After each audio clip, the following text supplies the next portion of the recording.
Hello, this is a quick video to help you diagnose if you have an issue with your motor or cables on your 3D plotter printer. So here we have the extruder motor plugged in and we have the red and green light turned on. That is correct when you initially turn the printer on.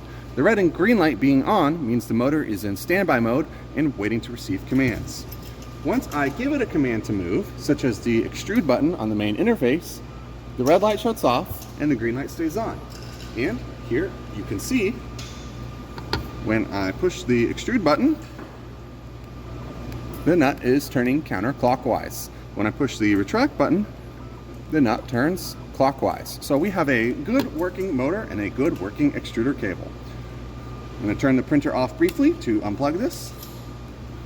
And then we are going to plug the Z motor cable into the extruder.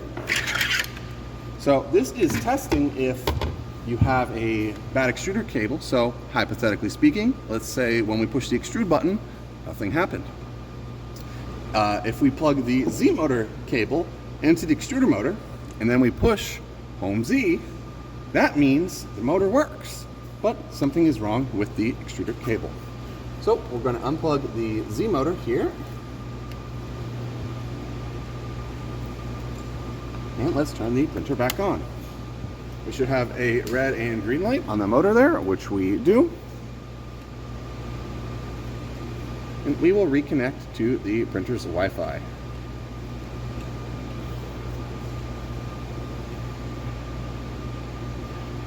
So now, when we push home Z, the red light should shut off on the extruder and it should start spinning, which it is doing here, which is perfect. So in this pretend scenario, let's pretend when we push the extrude, nothing happened, but now the home Z and Z motor wire does run the extruder. That would indicate there is an issue with the extruder wire. This can be done for all of our motors, so you can change around wires from motor to motor, and then you run the home X, Y, or Z, or even extrude command, such as plugging the extruder wire into the Z motor. Then you can hit these small extrude commands on the dashboard to test the Z motor and extruder cable and Z motor wires that way.